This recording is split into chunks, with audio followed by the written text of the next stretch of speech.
Okay. Okay. Sharrieff, obviously you're going to get a lot of questions about corners, but I want to ask you specifically about special teams Sure. since you are the coordinator of that group. How have you seen maybe Dylan Curtis or Ryan Phillips and the rest of the special teams unit come along from the end of spring to now? What's been fun is to watch somebody like Logan Castor. Logan is our long snapper, short snapper, does all of our snapping. Logan's been in the program for years now. And when you think about Utah football, Logan is who I think about. Somebody that just works, doesn't complain, never asks for anything. Oh, I absolutely love him. And I love that he said, Coach, if I just focus on one thing and becoming the very best snapper for you, you think I can probably find a way on the field? Like, maybe. Not only did he find his way on the field, he found his way to becoming an all-conference long snapper. So I'm extremely happy about him. It's now about who's behind him.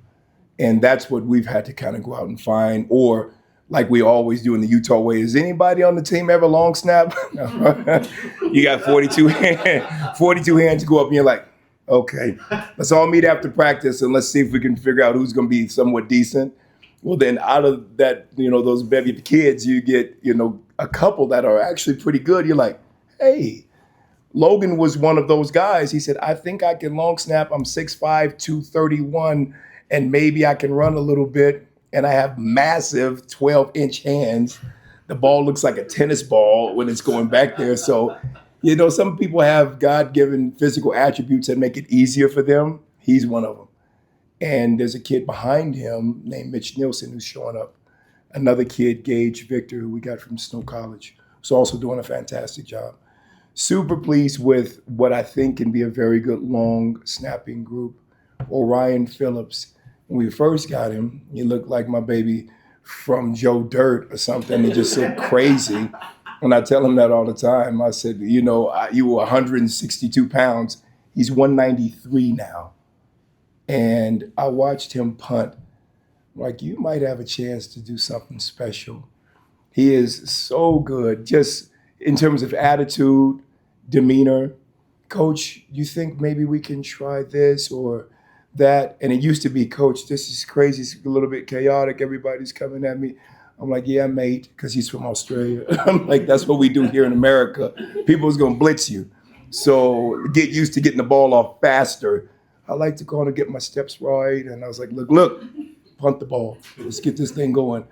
Well, he got good, and he got really good. And I think he's poised to be a lot better. Dylan Curtis is who I'm most excited to watch. He had a tough freshman debut, showed the capability of which we all thought he had.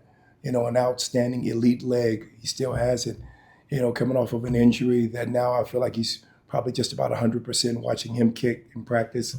I'm like, oh man, we might be pretty good. And at least if we're not as good as I think we'll be consistent. We'll be good enough to, I think when Coach Scally looks and says, should we put our field goal unit on? I'm like, Coach, go right now. And we all feel good about it, and the kids feel good about it. So that's what you love to see coming out of spring.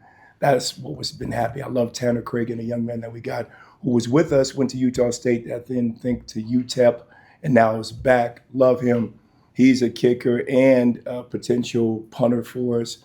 So long snappers, punters, kickers, or at least we're in a good spot where we can continue to grow some kids and get people better and get ready for this season. Coach Shah, you've obviously had a very close relationship with Morgan Scally, as you did with Kyle Whittingham. I want to ask you just about the decision to stay with Morgan and stay at this program instead of going to Michigan or even other places. What was that process like for you, and was it an easy decision to make, just given your relationship with Morgan? Coach Witt, I would not be coaching had it not been for Coach Witt. I wouldn't be here. So I will always love Coach Witt, always, forever. Has a very special place in my heart. So when he initially left, it was something that I had to consider. I knew where I wanted to be. I know I wanted to be with Coach Scally, but Coach has a way of being very persuasive, Coach Witt. He can be very persuasive. And when I talk to my wife and just going through the things that I still wanted to be able to achieve here, it made sense. It was what was in my heart. to be with Coach Scally.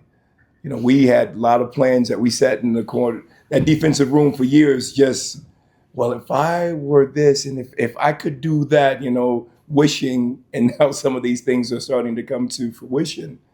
Now, you don't want to go anywhere. You want to see if you can make those dreams a reality. So, man, I absolutely love what I believe Coach Witt is going to build, but my home was here. It was with the guy that, you know, I was able to cut my teeth with. And on the defensive side of the ball, it's with the thought and expectation that we want to win in a big way. We want to do what Indiana showed everybody that you can do. If you can assemble the right young men, have the right culture, the right mindset, you can do that. That's not a one-off. I think that's going to become more apparent and more commonplace than people think, especially with what's happening in college football, what's been happening, transfers, more good players and on virtually damn near every team. So I wanted to be here. Let's go from Josh. You have a lot of competition in your room.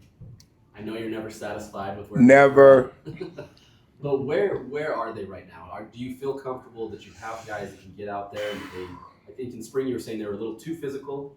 Are you at a point now where you feel comfortable with at least where you're at? I'm at a point right now where I can look in my room and say, these 5 or 6 guys should be able to really help us.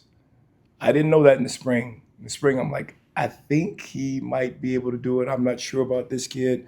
But now, having gone through summer, just a few days in the fall camp, you know, and Coach Scally is so good. He wants an assessment on everybody. Like, what about this room? And we do that as a coaching staff, like everybody else in the country. But I look at the room and say, yeah, I'm getting comfortable with believing that these 4, 5, 6 kids can really do it. I guess the level of impatience with me is invariably injury happens. So I'm looking at the other kids in the room like, you should be able to come along faster, which makes me incredibly impatient. I'm always yelling at somebody for something. They're like, well, I didn't even get a rep. Well, you've been watching for the last 3 days. Why don't you know it? Yeah, it's kind of wrong, but it is what it is.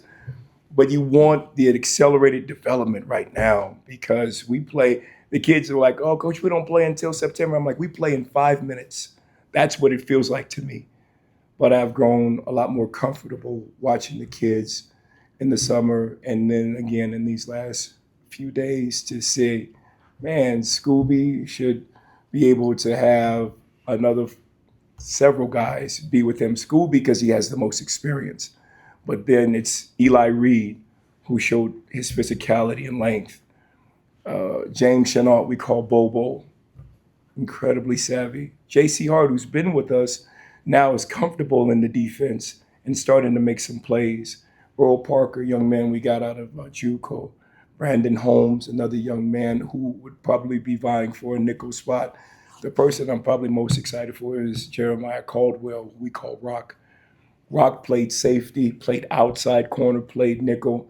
His versatility and command of the room just gives us such, I think, a benefit.